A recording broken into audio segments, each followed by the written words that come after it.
Aloha, hi, I'm Chris Lethem, and this is The Economy and You, and welcome to today's show. Today's show, we have a special guest. It's former representative from the House of Representatives, Rida Cabanilla. Welcome to the show, Rida. Oh, thank you, Chris. I'm really flattered that you invited me to the show. Oh, is that right? Okay, knowing that you're a former Republican candidate for a former state representative on the Democratic side, I'm really flattered. But I know there's something in common between the two parties, and that is for the benefit of the people of Hawaii. That's right. That's right. You know, I think I've been working on legislation for a long time at the legislature, and you've been supportive of a lot of the legislation I worked on.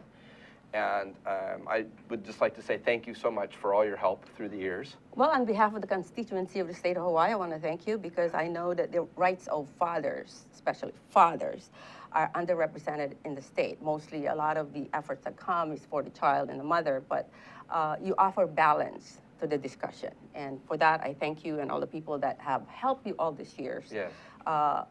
Continue on in your presence to be there at the legislature every time to make sure, to make noise, to make alliances, and to advocate for the needs of the fathers. And yeah, this is a two-party system when you're a parent, a mother and a father. No one can come on this earth with just one party. That's true, that's true. I also think of myself as an advocate for kids because I truly believe that kids do better when both parents are working together, working toward the common welfare of their children rather than being pitted into sort of an adversarial system. Right, and I think, yes. And I really think that one of your goals should be, and I'm not trying to scold you here, but I'm just making a point, that the reason why some of your bills doesn't come through is because there's not much force behind it. So the campaign should be to have more fathers to come in and say, hey, we're part of the solution here. We're trying to build a stronger citizenry for the future. Yes. Because like you said, if both parents are there, you grow up a better citizen. Well, I appreciate that. I appreciate that. So now that you're not in the House, you're still busy.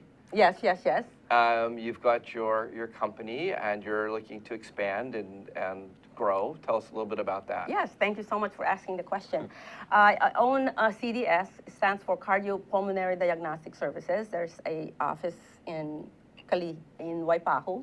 And it's been there since 2011, and it had served the Waianae Coast and all the people and out there in the Leeward Coast to have their community rate base. What I mean by that is that maybe the client doesn't benefit from it directly, but the whole system benefits because community-based diagnostic services is much cheaper than that of the hospital base. And you've actually been working through the years to sort of provide services to the more underserved part of the economy. Yes, we do have an office in Waianae, and we go there twice a week. So it's coined CDS, and the nice part about it, and I want to brag on it, that we're opening in Kalihi.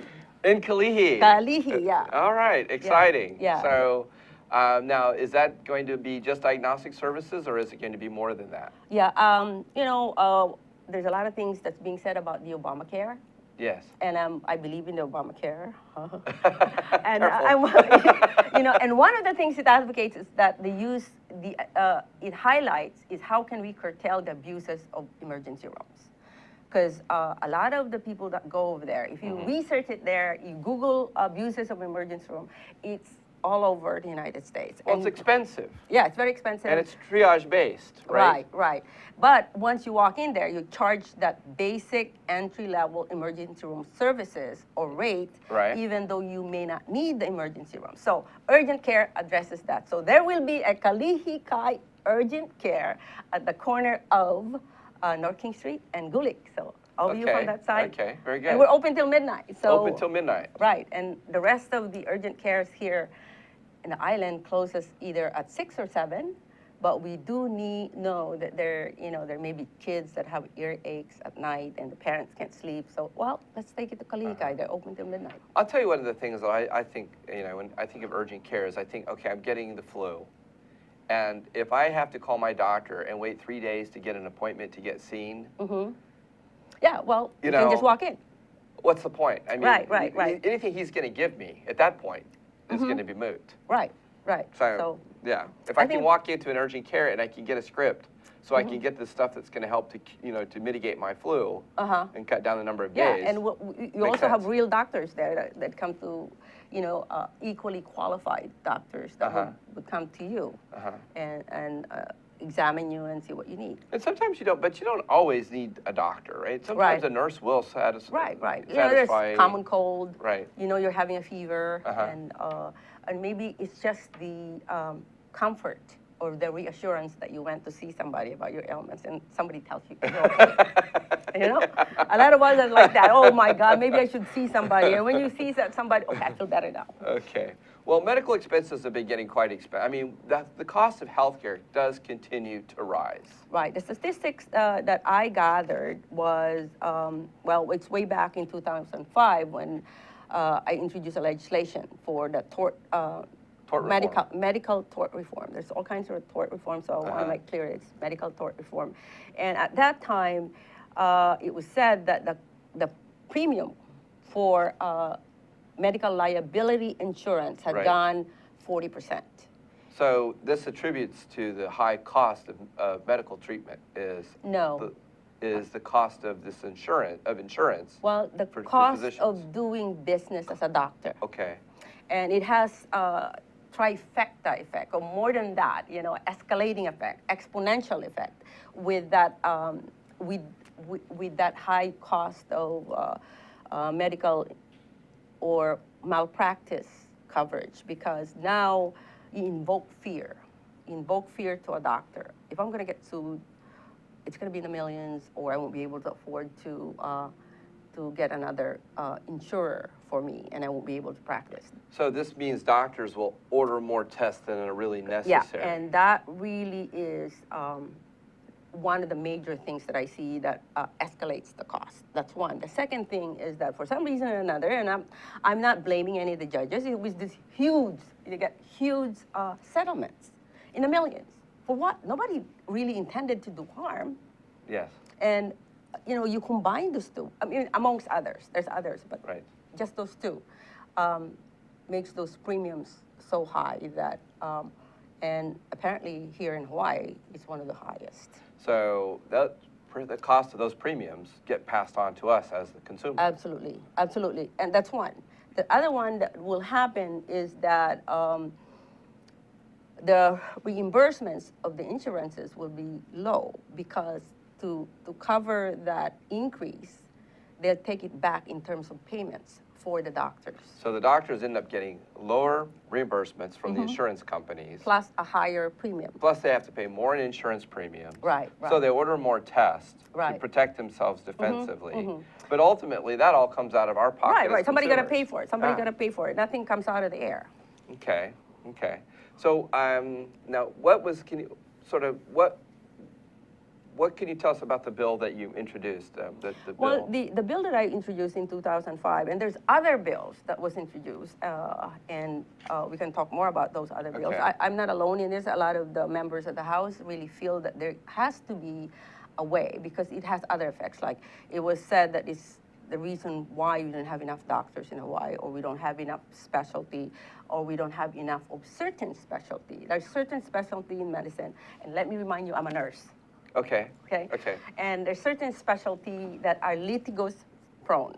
They tend to get sued more than the other specialty, being an obstetrician per se. An OBGYN. An OBGYN. When something they get sued wrong, a lot. they get sued a lot, and we don't have that many. And I guess now that we're not producing a lot of kids, that's also good. Can you imagine if you are producing as much kids after a Second World War and you don't have? I guess our demographic is changing. One of the things I read today is that especially younger women are using long-term birth control. It's more effective. This is a very interesting show. We just keep moving on. I mean, now we're into birth control. I can handle that. Just sort of a side note, because, you talk about having less kids. Well, better birth control means that you have less unintended pregnancies, right? Right. And so, in the old days, there was a lot of unintended pregnancies, but that was okay. That was, in rural America, that was okay. That meant more farmhands, Right. Yeah. So anyhow, so the bill that you introduced, now, it did not pass. No, no. It was heard on the Health Committee, but it was never heard under it never went to be heard. Now, what was the resistance? Why didn't the bill move Well, forward? there's a lot and of reasons. One, first and foremost, waiting for that. A lot of my colleagues are lawyers. So that's not a surprise. A lot of our lawyers, more of their campaign funds come from the American or Hawaii Bar Association. Yes, you know? yes. So their friends, the people that they associate with, have lunch with, have dinner with, are lawyers as well. So a friend in need is a friend indeed. Yes. Correct, yes. exactly. That's one. And secondly, there was a resistance from the insurance companies. From the insurance companies. Correct, exactly. You would think they would support this. Well, some of the bills that was said is that there has to be if we're gonna pass this bill, there was a lot, as you know, hanging out the legislature for the last 10 years, that there's a lot of horse trading that happens. No, say it isn't so. No. Yeah, you just stand around and you never hear nothing. Horse trading. Horse trading. Oh my gosh. And one of the things, if we pass this bill, because my bill asks for $250,000 cap on non-economic damages. This is pain and suffering. Pain and suffering, not non-economic. You want me to define that? Yes, please, go ahead, non-economic. Non-economic is when a patient says, when let's say their husband died. Okay. And, I have not been able to eat or drink, or I've been depressed since my husband died because of you guys doing. That's one.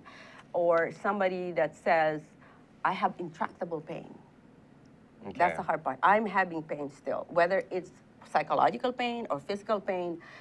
The way currently the American Medical Association defines pain is the person saying I'm in pain owns that. In other words, you cannot dispute it. So it's a fact. Just by stating that I'm in pain, yeah, you're entitled to so that's damages.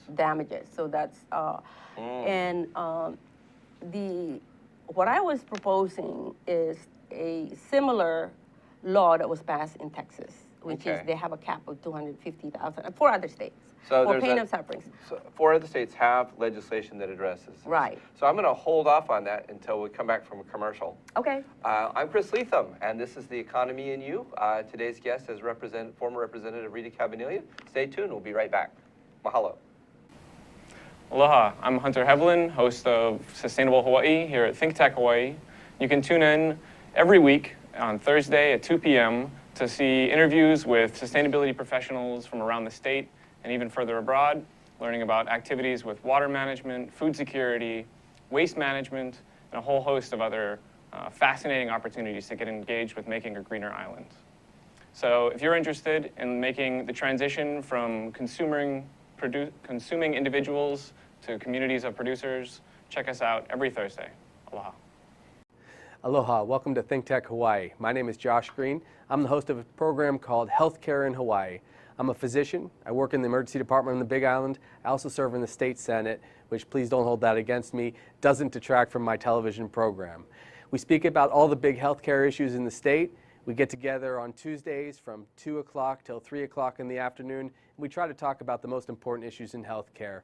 This is a terrific venue for people to learn about healthcare. There are many programs on this station. We broadcast it later, not just on the internet, but also on OC16. Thanks for joining us. Please be informed healthcare consumers. Welcome back. Hi, I'm Chris Lethem. This is The Economy and You. I hope everybody still out there is ready for us to move on with the show with our former Representative Rida Cabanilla.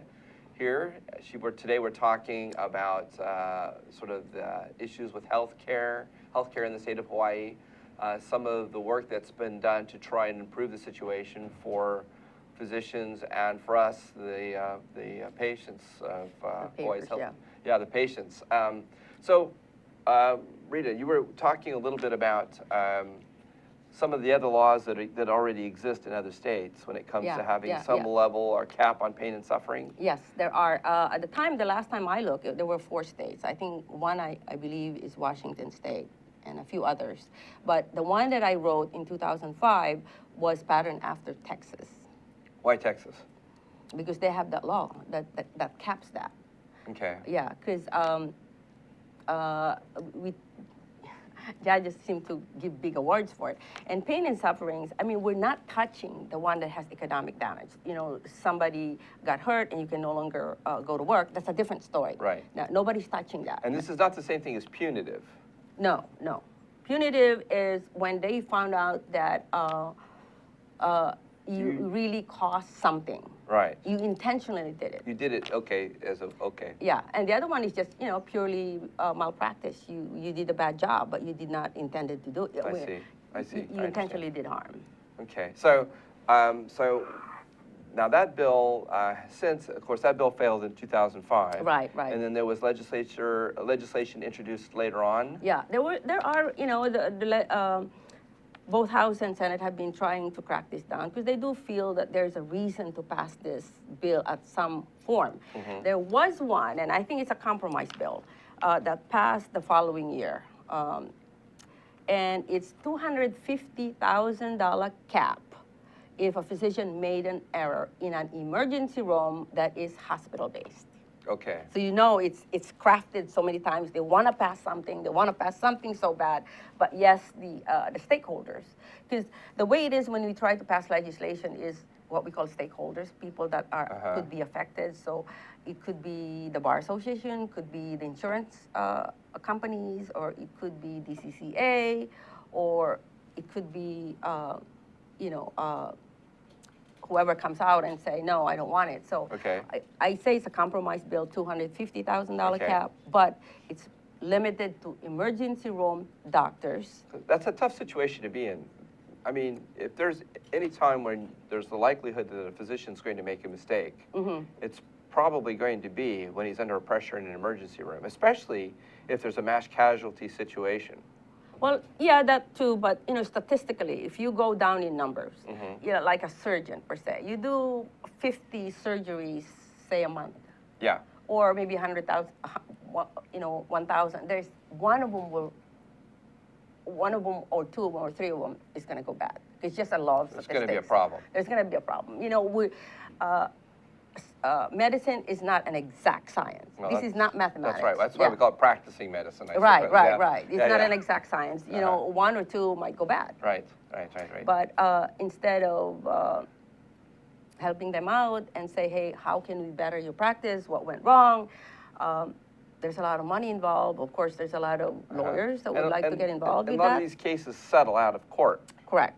Right. I mean, they're not going to trial in the vast majority of these. Yeah. Right. And I think the settlement are usually pushed not by the two parties, it's the insurance companies, because they look at it like, okay, we can increase our premiums, I mean, they have nothing to lose. Well, they use actuaries. Yeah. The actuaries help them to make a determination of how many cases they're actually going to have statistically. Right. I mean, actuarial science is the science of statistics. Right. So statistically, they know what it's going to cost them. Right. Based on the amount of activity that doctors have. And also, the doctor will settle because they don't want to be found guilty, and it goes on the records. And then the other parties too, the one where the malfeasance was done is eager to get the money, so everybody's happy to settle. Yeah. Okay. So now, what are doctors?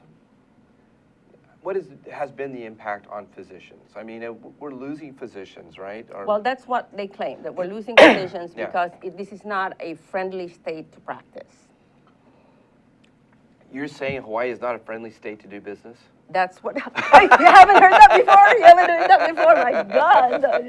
Where you been, Chris Oh my Lethem? God, You haven't heard that? this is, we've made news today, folks. Right. So this is, of course, one of those ongoing issues. I imagine all states have this at some level, though, right? I mean, this isn't exclusive to Hawaii. Yeah. No. But, premium-wise,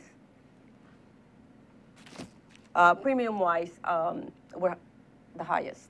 Is that right? Okay. Right. I mean, and because we only have very few insurers that come to the island.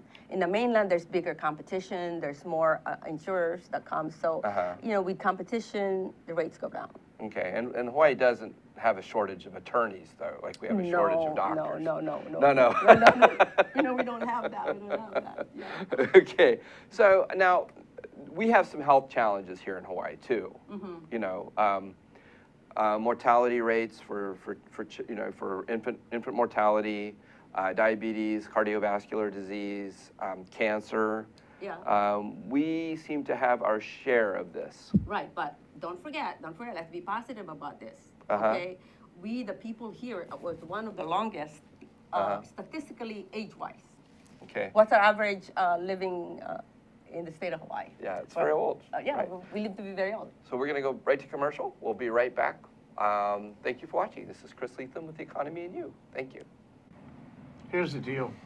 I'm Jay Fidel. I'm the host of Hawaii, the State of Clean Energy, which is the Energy Policy Forum's program on Wednesday. That's how we call Wednesday Energy Wednesday. We call it Energy Wednesday every Wednesday. Are you surprised? Okay, and we try to get guys like Jim Alberts here from Hawaiian Electric who can tell us what's really going on in energy. We want to be informed. It's so important. It's the most important initiative in our state. Clean energy is major, okay? And that's why we cover it on this show. That's the deal. What do you think, Sharon? I think that's great. That's why we're here every Wednesday from 4 to 5, and we hope you all join us so we can hear people like Jim coming on our show and co-host Ray Starley from Hawaii Energy. Okay, Jim, you've been here today. You've seen this. You heard what she said. What do you think? I think it's a tremendous opportunity for people to come together and talk about the issues. Oftentimes, there isn't a good forum to bring these key issues out into the public, and this is a tremendous way to go about it. And the activity of this show is essential to keep talking about energy because, as you said, it's such an essential part of our lives that we need to pay attention to it and we need to think about the future. Okay, Ray, your turn. Well, this is a special time in the history of Hawaii where we're making some pretty radical changes in the way we use energy and generate energy. And this show is the one place you can count on coming to every Wednesday and hearing something about the latest issues that are on the table, being discussed, that will affect us all going forward. So come join us, and if you have some ideas you want to share with us about energy, give us a call and let us know. We'll put you up here and let you talk for an hour. So come see us. Thanks, Ray. Thanks, Sharon. Thanks, Jim. It's great to be, from Think Tech's point of view, it's great to have this show. We love the show. It's our most important show.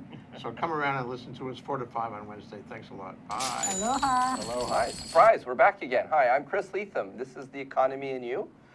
Today's guest is former Representative Rida Cabanilla. We're really digging into healthcare, tort reform, the cost of healthcare in Hawaii, talking about how we might look at some of the solutions that have been proffered in the past, and seeing what we can do to sort of address this problem in a positive and a constructive way.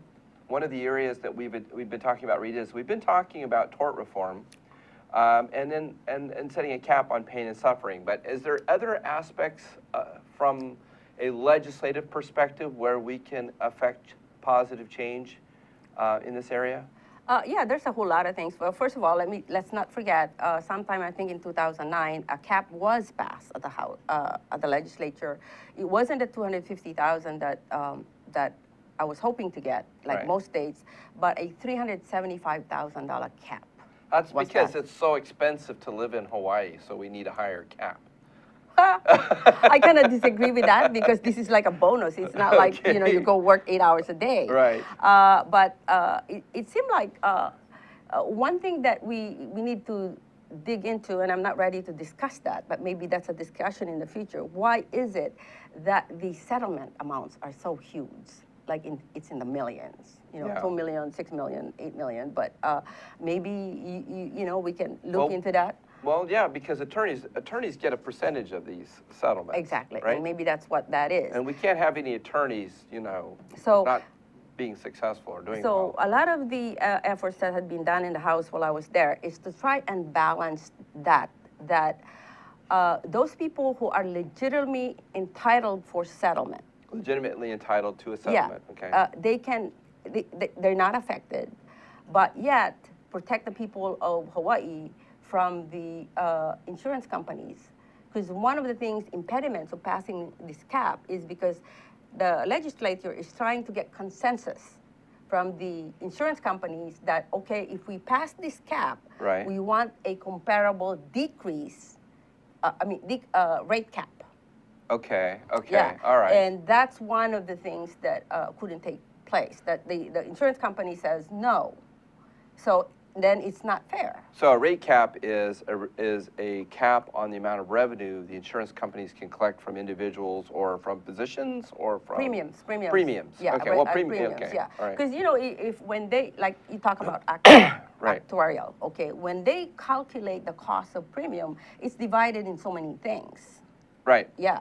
So, and when it comes to pain and sufferings, the legislature wanted, okay, we're capping this, so therefore your computation for this should go down.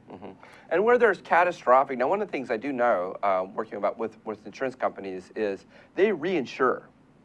So where there's catastrophic expenses or catastrophic illness, they reinsure with other insurance companies, like Lloyd's of London or these kinds of entities.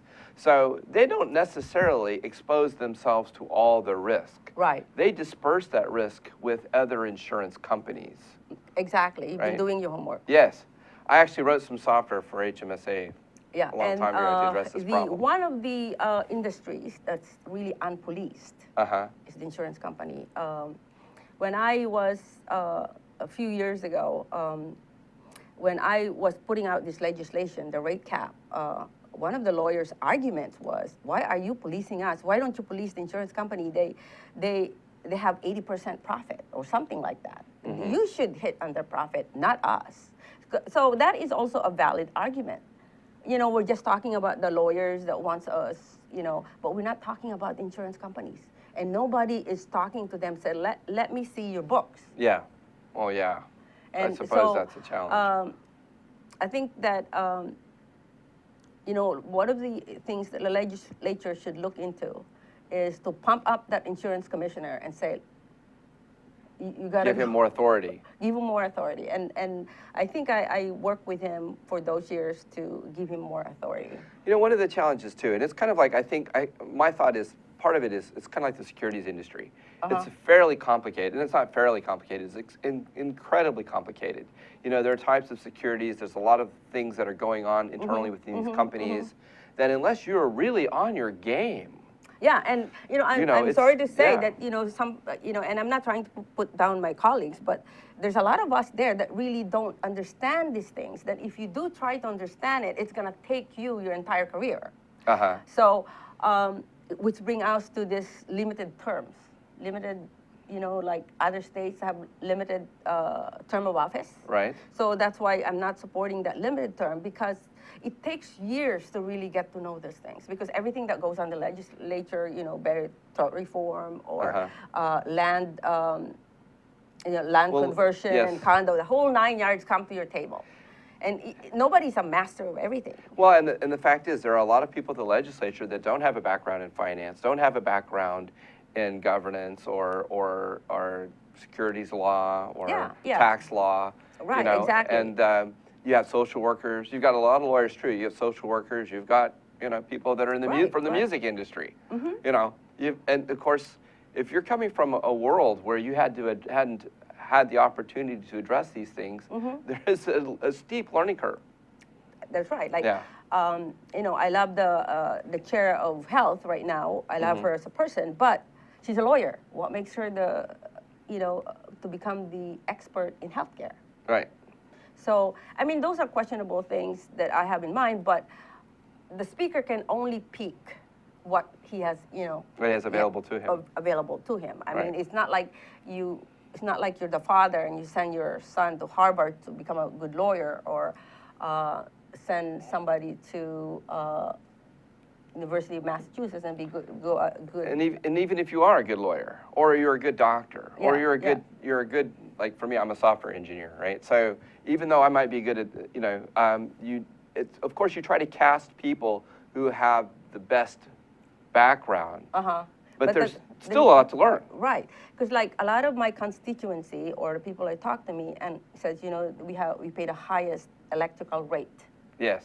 And Oh, now we're getting into HECO. Okay. Right. And, there's really, and I said, why don't you get on them? Why do we have to pay so much? The price of gasoline went down. We're still, Yes. And how come the CEO, the highest guy, is the highest paid guy in the whole state, $7 million a year? Why is that, Rita? Why? Why can't you not crack that down? It's a monopoly. Because, doggone it, he's worth $7 million a year. No consensus. So, I mean, how much do we pay our head coach for the University of Hawaii football team? June Jones was getting, I think, $1 million a year salary. Now, I'm between football and HECO. I mean, who's got the more challenging job? Shall we base it on income, or shall we base it on what they actually do? Yeah, okay. So, but anyway, sort of touching on the healthcare, one of we do have some healthcare challenges in Hawaii. We have a problem with Maui Memorial. Right. They lost $48 million last year. Mm-hmm. Okay, that's a little bit of change. Well, you mentioned earlier I'm a Democrat, but there's one of the things that I looked at is, why all these things fail, because it's heavily unionized. And, when I was at the House, 2009, we're in deep recession. We're Right. in deep recession, but we voted for the increase of pay for the university professors. Yes, because we know how hard they work with their students. Yeah, so, those kind of things. And Yes. then if you're just standing on the outside, I says, why is this happening? Why is this happening? Same as you saying, like, why is 48 million not enough? I can guarantee you everybody that works there belongs to a union. And in one union, if they belong to a bigger union, say in Oahu. Right. But it's the same union. Even though Maui Memorial is bleeding a lot with losses, Yes. the employee will get a raise. Employees still get paid, they still Right. get their raises, Right, even though right. the hotel itself, the hospital itself is losing money.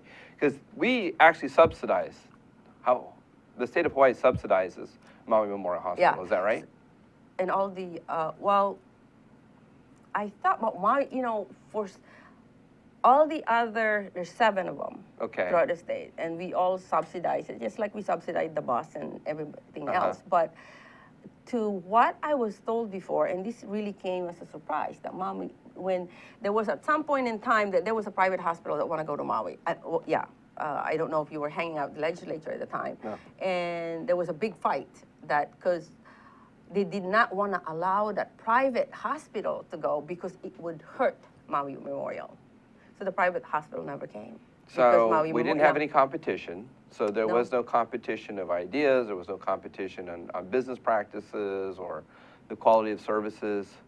So, and yet the one hospital that's still there is just bleeding money like this is. Yeah, we did not allow the private hospital to come on because we wanted to preserve Maui Memorial. But now Maui Memorial is going down as well. So, So we had 2 bills that were introduced this session. 3 bills, actually. I think 2 of them are still alive. They're trying to reorganize Maui Memorial Hospital as a nonprofit. Now, I thought it was a nonprofit, but it looks like they're wanting to be able to, with this legislation, it's, what do we have here? Senate Bill 311 and House Bill 1075. 1075. And hot from the press last weekend, the takeover for Queens and Hawaii Pacific Health failed. Oh, really? Yeah. So I don't know, how valid this is, but I was informed that they're just going to downsize the hospital. It will continue, but it was on a smaller scale. Now, which hospital is being downsized? Maui Memorial. Maui Memorial is going to be downsized. Yeah, so that's the latest thing, that it will exist, but it will be at a much smaller scale. And they're going to get rid of what they call the Molokini unit, Molokini 2 unit, which is like There's a whole lot of things. The last time that they came when I was still a legislator in October was that there were so many portions of it that they were gonna take down. Okay. And which whoever covers their medical coverage, if they need the services, they're gonna come to Oahu. So now, are they still going to have emergency care facilities? No, they're gonna have urgent care. They're going to have urgent care. Well, No, this that's is clearly it's a little scary though, because if you live on Maui and you're having a heart attack or you need to get seen right away, you're in a car accident. Yeah, so whoever's listening out there, if you have money for ambulance service, air ambulance, it's a good business to go to now in Maui. Yeah. Sounds like it. Sounds like that's what we're going to need. Yeah, air ambulances, yeah. Air ambulances. Of course, those are what, small planes or helicopters. Right.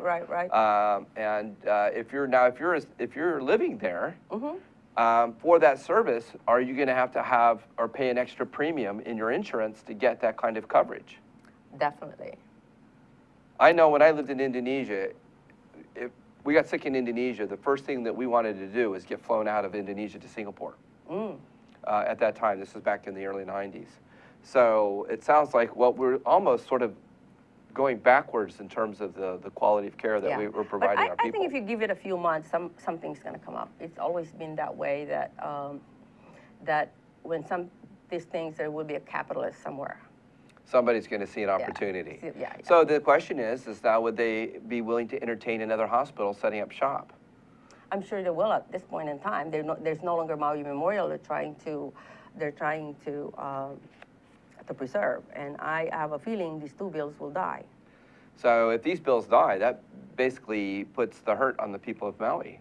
Exactly. Yeah. So if there's an entrepreneur out there in the hospital industry, looks like it might be a good time to come forward and present your business plan. Yeah. Now, well, the one I would like to, maybe it's a conversation at another time, why did those two parties that wanted to take over failed? The negotiation failed. That would be something that needs to be looked at or maybe revisited. Why did Hawaii Pacific Health or Queens couldn't just take over and reorganize the whole thing? And do you think this might come back to be a union-related issue? Is it possible that isn't that one of these bills is about compensating those people that's going to lose their job? These bills, I downloaded them this morning. They're fairly long, so I didn't get a chance to read them all the way through all the content. But generally, there is compensation for people who are displaced. Yeah. Well, that's rightfully so, though. I kind of agree with that. So they're asking one of this public-private collaboration and transition. I mean, but that would require, now when they talk about a private entity, are they talking about Queens or St. Francis coming in? Yeah, okay. Yeah, they're talking about transition. So, well, it's kind of early for me to make a comment on it because I really did not read the bill. Read the whole bill? The whole bill. Yeah, we can come back and talk about it. Yeah. And like you said, they're very kind of thick, so. Yeah. But so, I mean, so what would be the ideal scenario at this point? What do we need to be focusing on at the legislature? What do our legislature, what kind of work should they be doing to ensure the people of Maui are getting the quality medical services that they need and deserve? I think would be to entice private companies to go there. Whatever it is, they, maybe tax credit or deferral of certain taxes for a few years for a private entity to come, And set up shop? Set up shop, yeah. Now, would they have to be union, or are they going to be sort of hogtied with the same union requirements as? Well, if it's a private company that comes on, no. No. But I'm sure that the union will be knocking on the door. Yes. Yeah, to say, that kind of stuff. Because certainly people benefit from unions, but there are times when unions can sort of create a business climate. Yeah, because it takes away, you're an entrepreneur. Yes. Yes, you are. You are indeed an entrepreneur. And, you know what happens. You want to give the best to your employees. Right. But you want to give it to a point or when you could handle it. Right. Like for me in my little business, I says, well, it all ties up to profit. If I can afford to give you a raise or give you the benefit that you want, why not? Because you're going to be a happier employee and you treat you better. It's that same concept. And and sometimes, I used to negotiate for the Hawaii Nurses Association, so I know how that goes. I mean, it's my way or no way, or you're not going to be able to open your business, that kind of thing. And unions have the power of numbers, so they ride on that. So, it's a tough fight. It's a difficult equalizing power. So, well, I think we're about out of time, Rita. Thank you for coming on. I think this has been a very useful conversation. I think, we can laugh and we have a lot of fun, when we have these talks about politics and policy here in Hawaii. But at the end of the day, these have serious consequences. Correct, exactly, yes. exactly. So I want to thank you for coming on and sort of elucidating some of these issues and talking about these things so people have a better sense of where we're at and maybe spark some entrepreneurs out there with some ideas about what we need to be doing. So thank you, Rita, And I for want coming to on. close, if I may say one Okay. second. Thank you so much for your initiative at the legislature. You're not a lobbyist, you're an advocate, and we don't have that many of those. Thank you. Well, thank you very much, Rita. I'm Chris Lethem. This is The Economy and You, and we'll see you again next week, Wednesday, 3 o'clock. Aloha.